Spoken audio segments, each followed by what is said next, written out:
NRI BC cell UK ఆధ్వర్యంలో నిర్వహించిన ఆవిర్భావ సభ విజయవంతమైంది. యూకేలోని వివిధ ప్రాంతాల నుండి పెద్ద సంఖ్యలో బీసీ సంఘాల ప్రతినిధులు, సామాజిక కార్యకర్తలు, ప్రజాప్రతినిధులు, ఎన్ఆర్ఐలు ఈ కార్యక్రమంలో పాల్గొన్నారు. ఈ సందర్భంగా ఎన్ఆర్ఐ బీసీ సెల్ అధ్యక్షులు దూదిగామ కిరణ్ కుమార్ మాట్లాడుతూ బీసీల సామాజిక, రాజకీయ, ఆర్థిక సాధికారత కోసం ప్రవాస భారతీయులు తమ వంతు బాధ్యతను నిర్వర్తించాల్సిన అవసరం ఉందన్నారు. యూకేలోని బీసీ సమాజాన్ని ఒకటిగా చేసి యువతకు ప్రోత్సాహం అందిస్తూ విద్య, ఉపాధి, వ్యాపార రంగాల్లో అవకాశాలను విస్తరించే దిశగా ఎన్ఆర్ఐ బీసీ సెల్ పనిచేస్తుందని తెలిపారు. డాక్టర్ బిఆర్ అంబేద్కర్ గారు సమానత్వం, సమన్వయం, అనగారిన పీడిత వర్గాల కోసం చేసిన ఉద్యమాలు నాకు స్ఫూర్తి.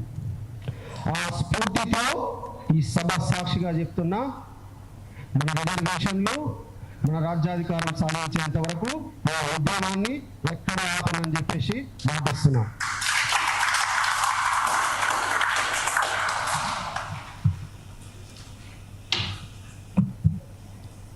ఇట్లా ఉద్యమం మీద స్టార్ట్ అయిందో కాలేదో కొంతమంది అవగాహన లేని, కనీస ఇంగిత జ్ఞానం లేని, విషయ పరిజ్ఞానం లేని సగటలు, సన్నాసులు, దద్దమ్మలు స్టార్ట్ అయ్యారు.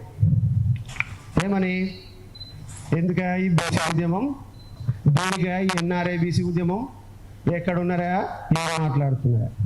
సోదరులారా, బీసీ ఉద్యమం ఎందుకు, బీసీ ఉద్యమం ఎందుకు? అంత తెలియని వ్యక్తులమా? బీసీ ఉద్యమం ఎందుకు? నా హక్కుల కోసం. బీసీ ఉద్యమం ఎందుకు? నా అవకాశాల కోసం.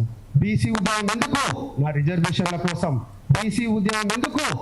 నా బడ్జెట్ కోసం. బీసీ ఉద్యమం ఎందుకు? నా సప్లాన్ కోసం. బీసీ ఉద్యమం ఎందుకు? నా రక్షణ చట్టం కోసం. బీసీ ఉద్యమం ఎందుకు?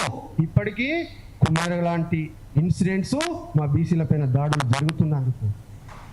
బీసీ ఉద్యమం ఎందుకు? మా ఆత్మరక్షణ కోసం. బీసీ ఉద్యమం ఎందుకు? మా ఆత్మ గౌరవం కోసం. బీసీ ఉద్యమం ఎందుకు? మా ఫీజు రియంబర్స్మెంట్ల కోసం. బీసీ ఉద్యమం ఎందుకు? మా ఆత్మ గౌరవం కోసం. చెప్పండి, బీసీ ఉద్యమం ఎందుకా? ఎన్ని రోజులు ఈ కుట్రలు, ఎన్ని రోజులు ద్రోహాలు, ఎన్ని రోజులు ఈ మోసాలు,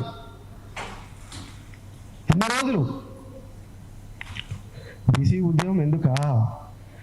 ఈ అగ్రకుల వర్ణాలు రాజ్యాధికారాన్ని బందీ చేసుకొని మా బీసీ సమాజాన్ని నయవంచన చేస్తున్నందుకు. బీసీ ఉద్యమం ఎందుక? 60% ఉన్న మాకు కింద మీద పడి బొర్లాడిన 10% లేని వీరు చట్టాలు చేస్తున్నందుకు. మా ఎస్సీ ఎస్టీ సోదరులతో కలిపితే 90% ఉన్న మాకు 10% లేని వీరు చట్టాలు చేస్తున్నందుకు. మా అవకాశాలు తొక్కేస్తున్నారు.